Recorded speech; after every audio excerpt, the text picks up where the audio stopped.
destiny, but my oldest son believes that there must be something more.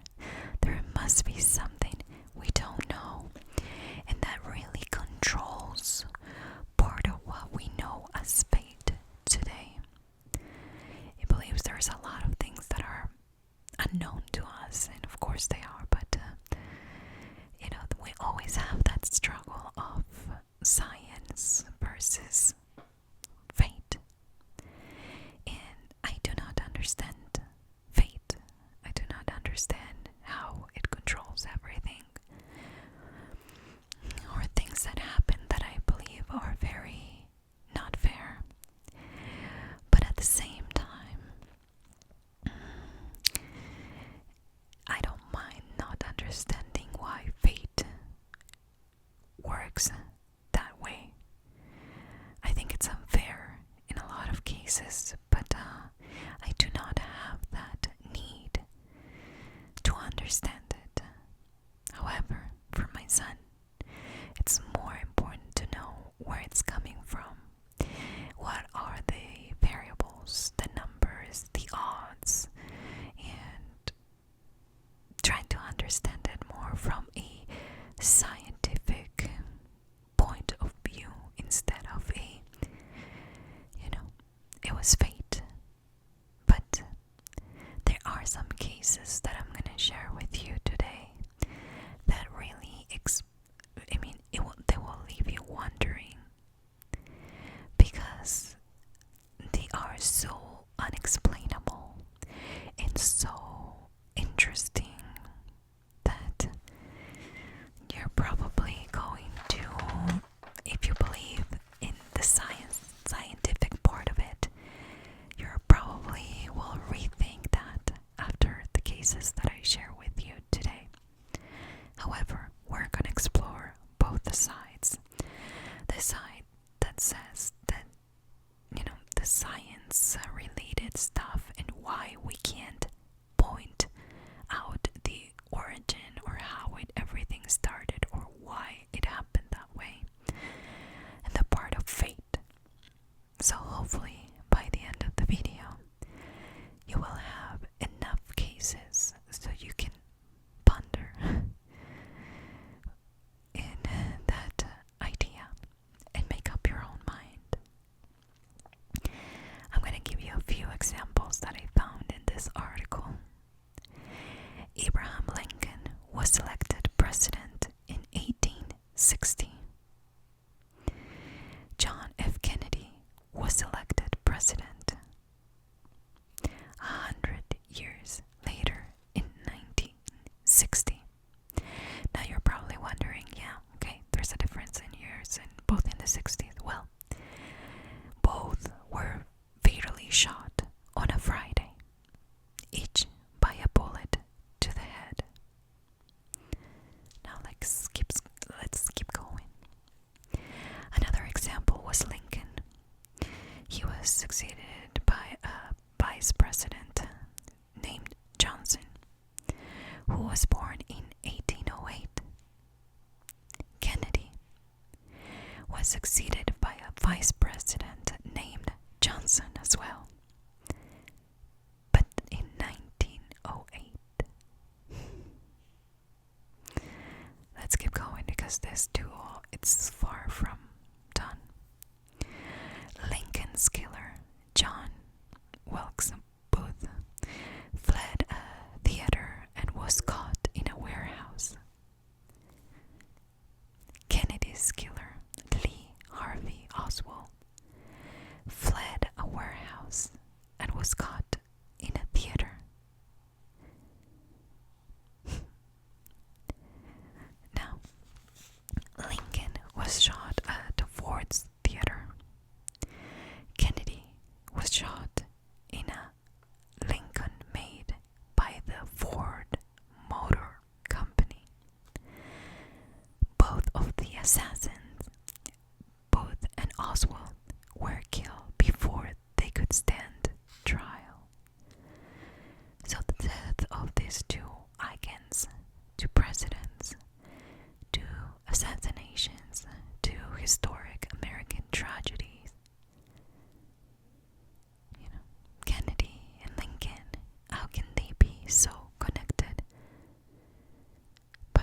sense of what? Fate. A list of the things that they shared in common by suggested. Or do you think that these similarities simply show that it's always possible to find a link if you search long and hard enough? Another example is the Hoover Dam. If you've ever been there, it's magnificent. It is majestic, it's big, and it's an oasis in the desert.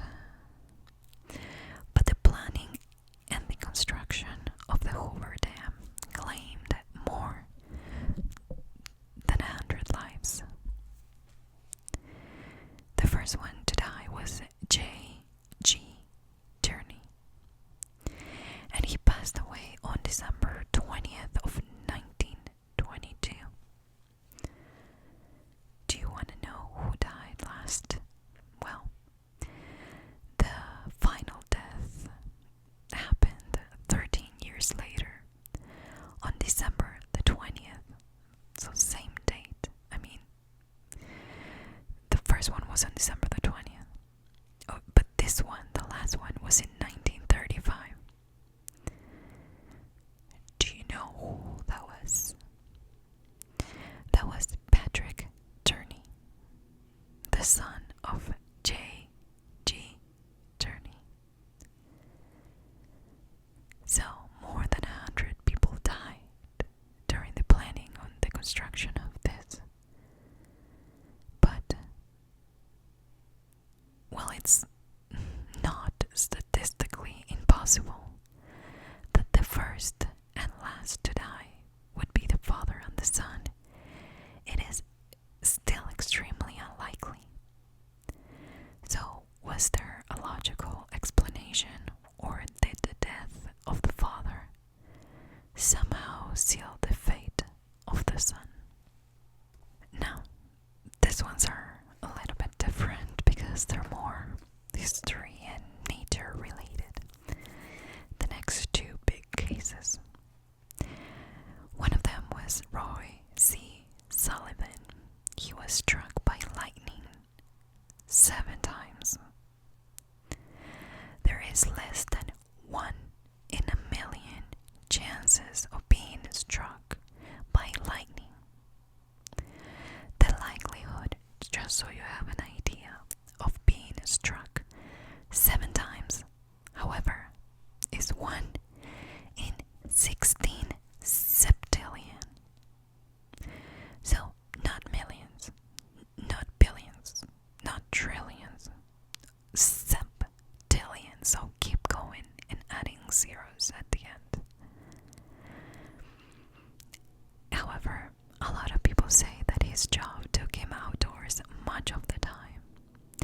In Shenandoah National Park, an area that sees about 40 days of thunderstorms each year. So some people believe that Sullivan was tempting his fate.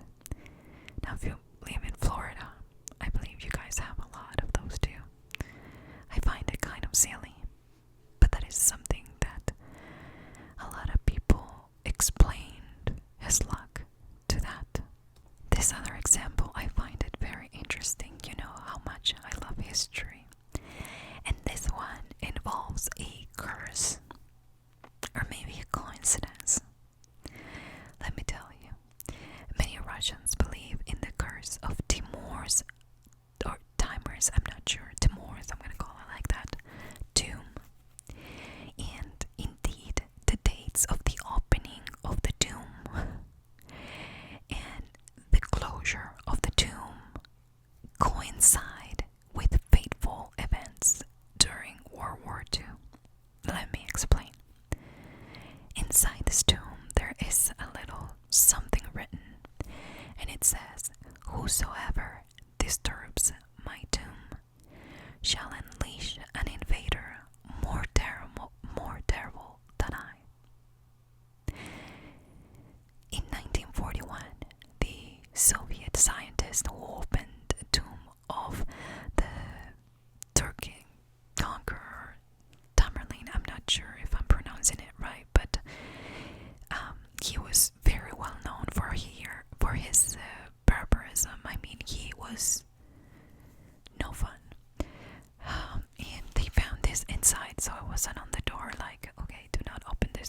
guess you will be cursed. No, not really. They just put it inside. Once you're inside, then you know. But the Soviet archaeologists decided, yeah, we don't care. We're gonna complete this exhumation. And they did on the night of June 21st, 1941. Only hours later, on June 22nd, 1941, Hitler invaded the Soviet Union. Interesting. But if you don't believe in this, still, in November of 1942, Stalin ordered the Tamerlane's remains to be reburied with full Islamic honors. And so, in the same month, same one, the Soviets launched a successful counterattack, and that became the turning point in World War II. That would end this with the victory over Hitler. So, curse or coincidence? Now, before I move on to the scientific explanation for all this, or beliefs, there are a couple of examples that maybe you know about, and one of them, it was reported back in 2016 in Time magazine, when they reported that an Indian bus driver, V. Kamaraj, had set a new and tragic record. He died of his injuries after being struck by a meteorite. Yes, the first and only time such an event has been recorded. I mean, what are the chances of being hit in a meteorite? I don't think we have a number. It never happened before, or hasn't been recorded. Now, this one, a lot of people benefited from it, and it's kind of a sad story. Hilda Mayo was similarly unlucky. She was a waitress at a ground floor restaurant in the World Trade Center. She had survived the collapse of the Twin Towers in September of 2001. But 2 months later, she boarded American airline flight 587, which crashed shortly after takeoff from JFK Airport and killed Hilda Mayo along with the other 259 people on board of the plane, as well as 5 people on the ground. And this is the sad part. I mean, it's sad that all that people die, of course, but listen to this. Because so many people believe in the metro area refuse to believe that it was a coincidence, they used the flight's number 587 to play the New Jersey lottery that same day. So they thought about it, they played, and they won. There were 27,829 winning tickets. So, was it all just coincidence, or does fate actually exist? Some natural law that lends deeper meaning to the seemingly random events. Well, to answer this question, we must understand the nature of coincidence, and I'm gonna give you this example because it's pretty silly, but it makes sense. Now, a man and a hedgehog are about to cross a busy road. The hedgehog darts out without looking.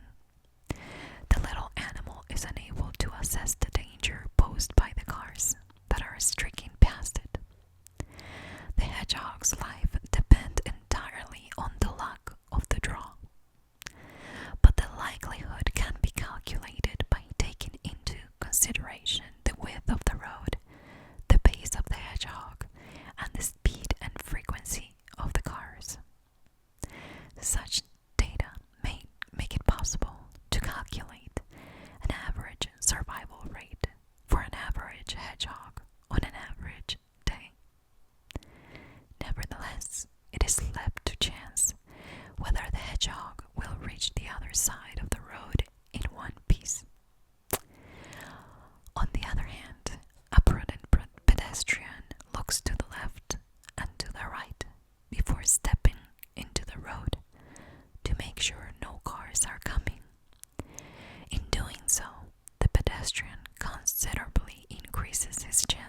survival.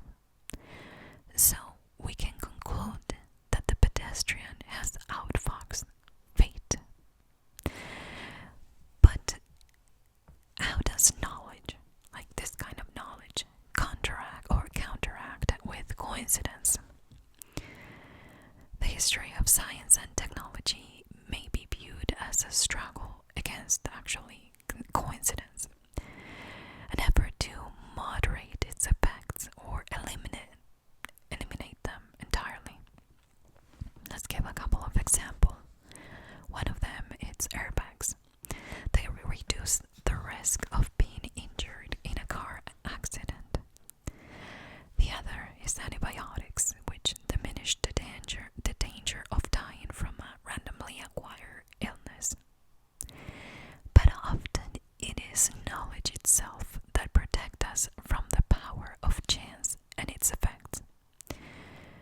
So as long as humankind remained ignorant of the causes of infectious diseases, we were powerless against them. One of those examples was the Great Plague in Europe, which is a story of tragic coincidences. Let's explain. For those alive at the time, it was not a coincidence at all, but rather the will of God, or simply fate. For when you get sick, or when you got sick back then, that it was the common belief. For those of us looking back today, there is clearly a reason. Some people had it, while others survived.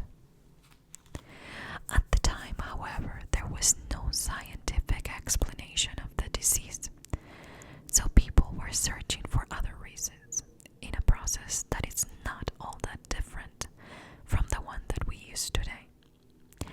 You see, the human brain requires plausible explanations, and I think that's why I'm always so obsessed over true crime cases and trying to understand some things that I know I will never understand. But it makes sense. The human brain requires those explanations.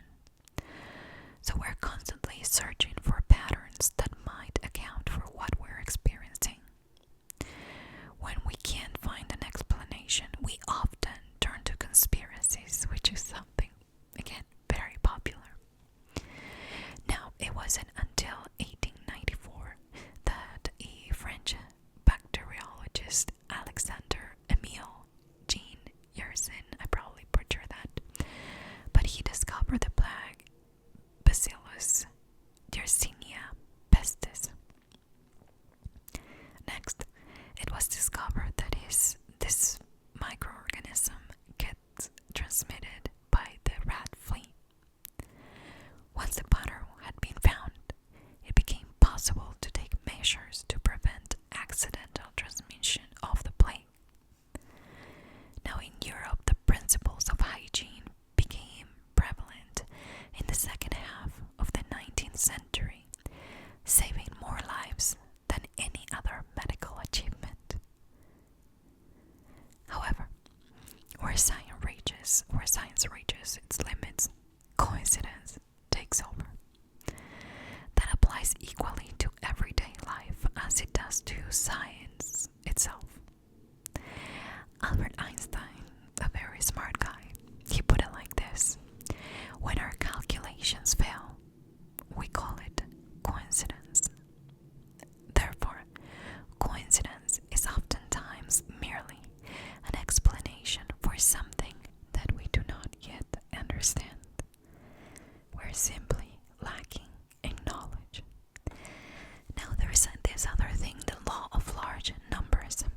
And let me explain that to you, because this is the scientific part of all this. So, is there an explanation for when someone is struck by lightning or a meteorite? Well, in any case, the likelihood of this accident taking place, I should say, can be mathematically calculated, right? We just talked about that. The odds of being struck by lightning are about 1 in 700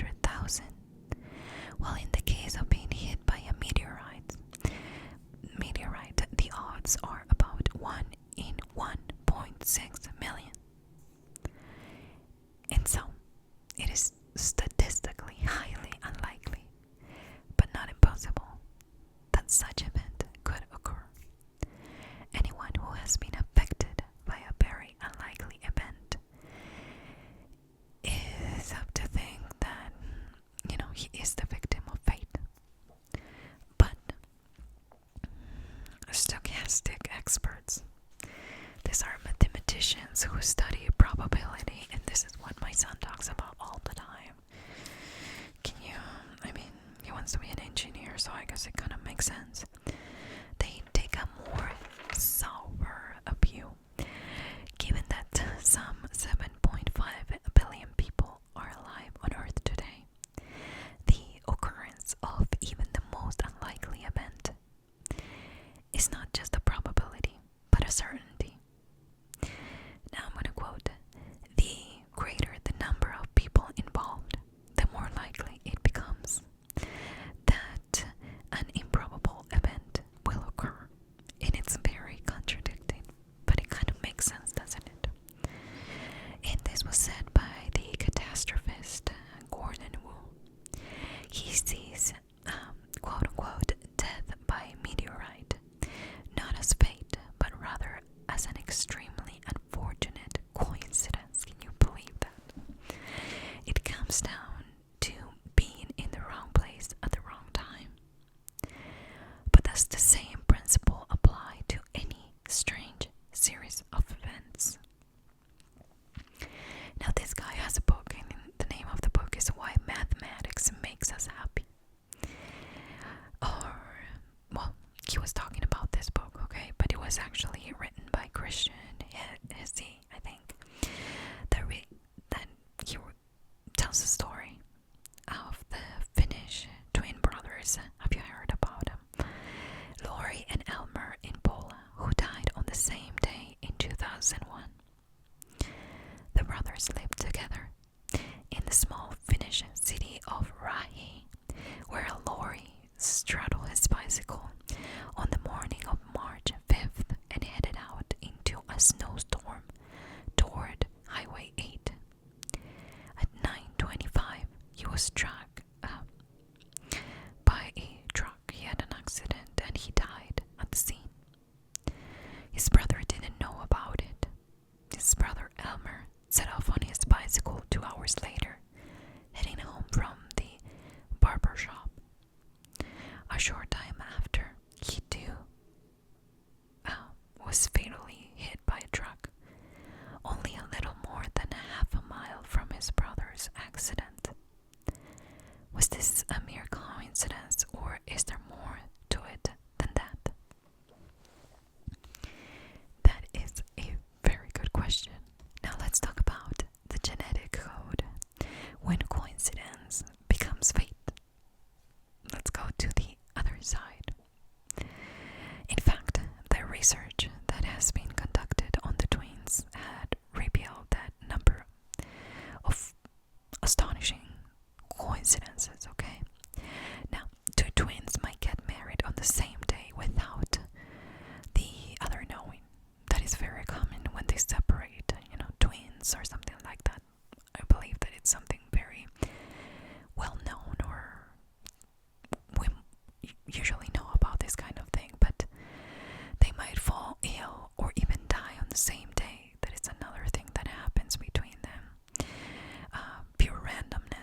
these genes have a definite influence on the fate of an individual.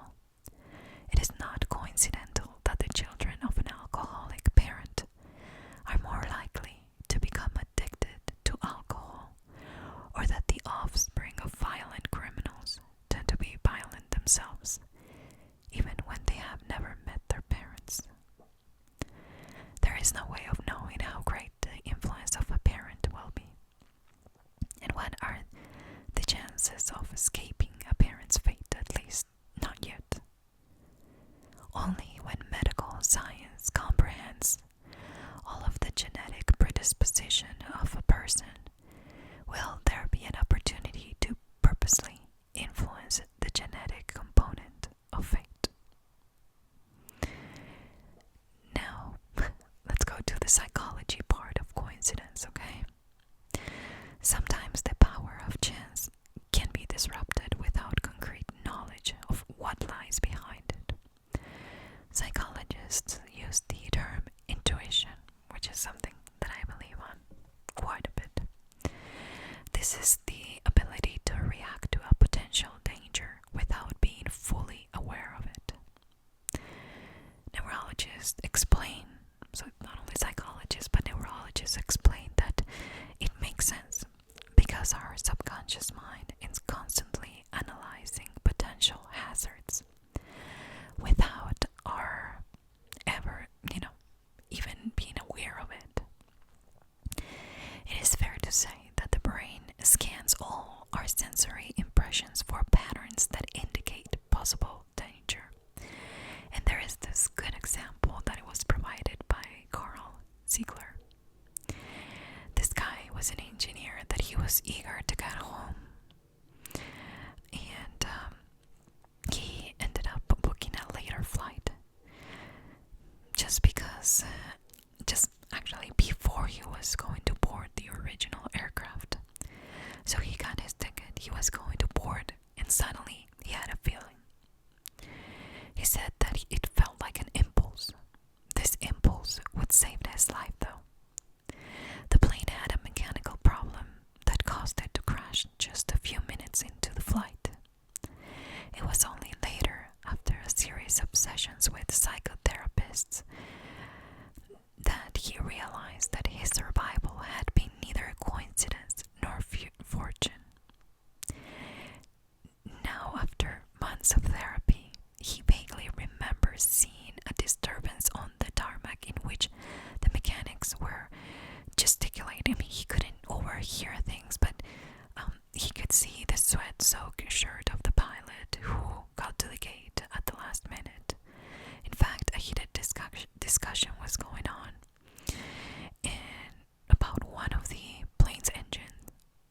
Ziegler's brain, this engineer's brain, had registered this scene in snippets and little things that maybe he didn't consciously overheard or saw. But his subconscious interpreted those things and gave him a dangerous signal.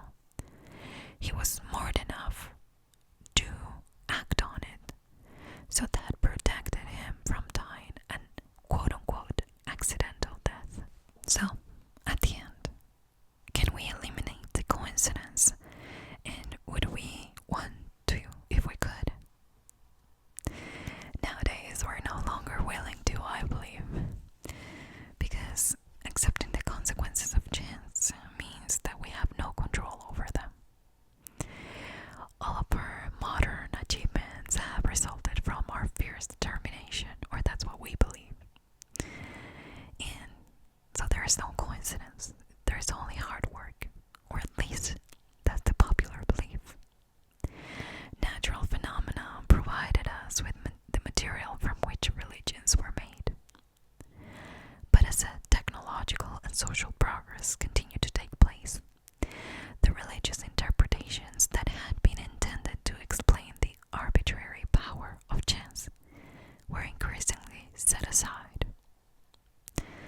The development of agriculture, for example, diminished our forefathers' dependence on the fortuitousness of hunting. Vaccinations and antibiotics prevented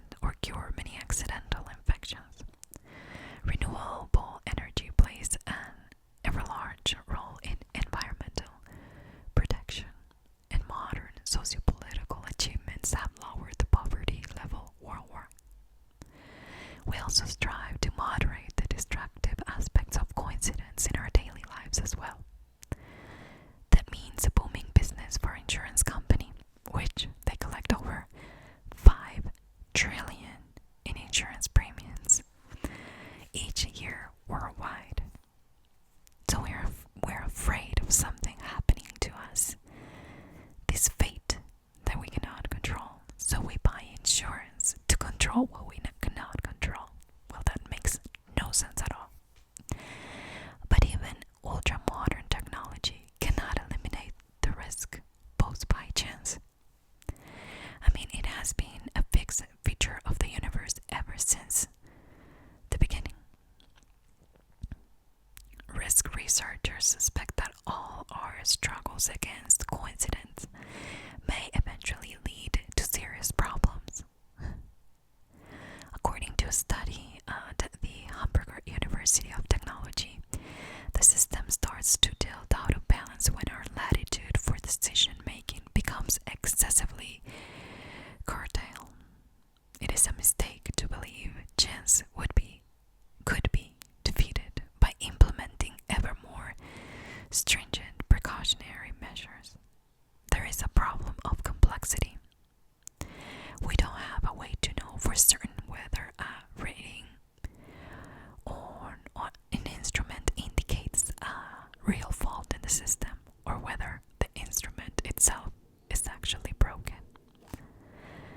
That of course takes us to the limit of technological, I should say, security. Because here's the problem.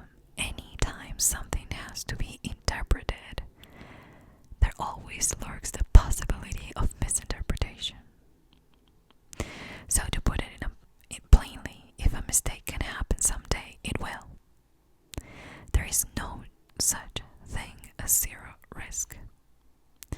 Statistics show, for instance, that there is one fatal accident for every 16 million commercial airline flights. But no one had been killed in such an accident in 2017. And yet, the more flights there are, the greater the risk. No matter how small it is, air safety experts utilize other comparisons to illustrate just how safe air travel has become. For example, the likelihood of being struck by lightning is much higher than the likelihood of dying in a plane crash in Europe or the US. But unlikely is not impossible. Don't forget Spark Ranger Roy Sullivan, who was struck by lightning 7 times. So, is it coincidence? Is it fate? All of what I share with you today is part of what my son shared with me today. Well, not today, but all the time. And sometimes we just have to let it go, because we'll be done with dinner arguing over something. And really, I'm saying arguing, I'm not saying discussing. Arguing about, the scientific proof that he wants to give me to prove that there is no fate but actually coincidence. I don't believe in that. For me, it would be a very interesting thing to believe that when there are a lot of different cases, like some of them I share with you. I didn't share all the ones that I found, but some of the cases that I share with you, there you're like, well, no, how can, Lincoln and Kennedy and the tomb and the dam, the father or the son, what the heck, how can that be a coincidence? There must be something else. So, there are a lot of scientific, quotes here, like, we believe that the coincidence lays in the areas where we cannot control or that we do not know about. So if we don't know about it and we cannot control it, then it must be coincidence and not fate. And I think it boils down to what you believe in as well. Because if you believe that there is no God, or there is no bigger power, then maybe, yeah, what science is saying, it's probably true for you. But if you believe that there's a higher power, I'm not going to say God, but if you believe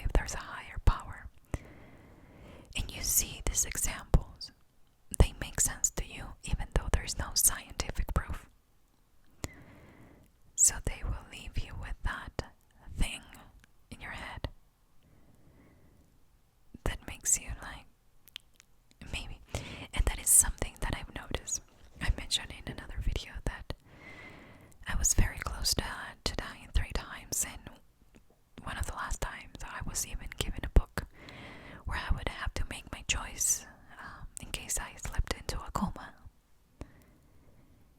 And I believe that after that time is when I realized that it wasn't for me. I had to go through that to learn something. So after I got better, I started doing things that I've never dared to do before. I became even more adventurous and fearless, and I started to hike some places where, they're known for animal activity, but I have no fear to go. I am prepared, and I believe that if it is my fate, then it will happen. But I kind of gave myself that little extra push that maybe I didn't have before because of that last time that I spent a week in the hospital with they still don't know what I had. They told me something because they needed to tell me something, but they're not sure why. I had an infection that they couldn't find where it was. And so, I personally believe in fate. If my fate was to die that day, then I could have died 3 times already. Yet I think I'm still here for a reason, and whenever my time comes, then that would be it. Does that mean that after that time I became fearless and dumb? Well, no, I'm not gonna do dumb stuff to hurt myself, but you know what I mean. Some things scared me before. What if I go here and there's a mountain lion while I'm biking? Or what if I go here and, there's a bear in the forest in this hike that I've been dying to go hike? And then after that 3rd time that I almost died, I realized it will be when it will be. When it's my time, it will be my time. So why try to buy all the insurance of the world for something that I know it's gonna happen? Being born is a gift. Die, it's an obligation. And that's how life works. So if you believe in science, then maybe you believe that science couldn't figure out the 3 times that I was, in a very hard position in a hospital. They just couldn't figure out. But once, I get it. Twice, okay. But 3 times. Something miraculously, I don't know, something happened that the doctors couldn't explain, and I got out of the hospital, and I got better, and they could never figure out what it was.